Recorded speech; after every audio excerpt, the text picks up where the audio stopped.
So, since this is episode 1, we should talk a little bit about songwriting in general, right? And then maybe next time we'll look at a specific song. What I've heard is that the first thing a songwriter needs to do is decide which style you're going to write in. Rock, reggae, country, whatever, but you're mainly rock, so I don't know if it makes a difference to you. Do you consciously think about genre, or? I think you've got to understand your limitations. It's nice to stretch yourself, but it's also nice to have a bit of a defined area of expertise. You also need to know your vocal range and your vocal style. It would be senseless to try and imitate a vocalist who has a range that is higher than yours. So I think every vocalist has a range that they feel comfortable in. That will oftentimes dictate where the song's going to sit. In terms of style, it depends. Genre, style. No, it's more about understanding the strengths and weaknesses of your voice. Not everybody can sing like Chester Bennington.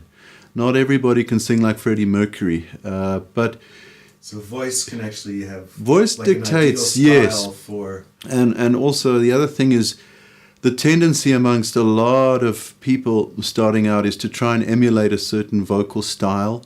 You'll find in the 90s the Eddie Vedder style was definitely a very heavily leaned on vocal style. You know, like that kind of that sort of nasally kind of sound, that of the R's, that kind of style. It kind of enabled a lot of people that didn't have the range of people like an Axl Rose to suddenly step up to the mic and feel that they could sing a song.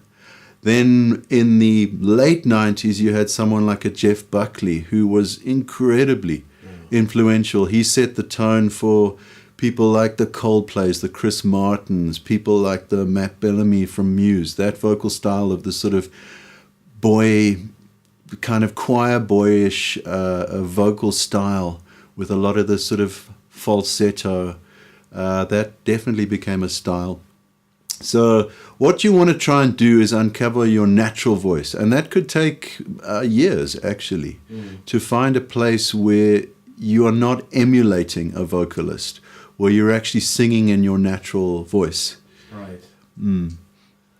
But so I was wondering if you come up with like the idea for a song, a certain theme, that might translate better through certain genres. So definitely. I mean, if you are wanting to write an angry song, for instance, country and western probably would not be the best mode of doing that. Unless it's ironic. Unless it's ironic, yes.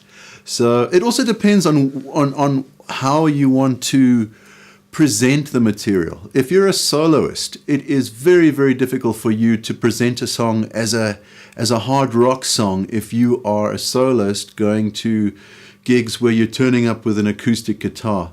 If you happen to be in a band, however, you may want to look at the fact that you can't present every song as a ballad because you're working with a drummer, you're working with a bass player, you're working with guitarists that want to turn up. So that will also dictate what sort of style a song ends up being. I mean, if you're in a rock band, you can't write a Katy Perry song.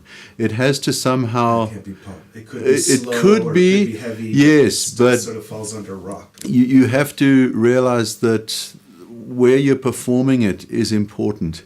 And I think as a writer, you have to be a little bit flexible. You're working with other people. So, you know, as a member of a band, as opposed to just being a soloist, you have to take on board other people's perceptions of rhythm and style and things like that. You have to accommodate them.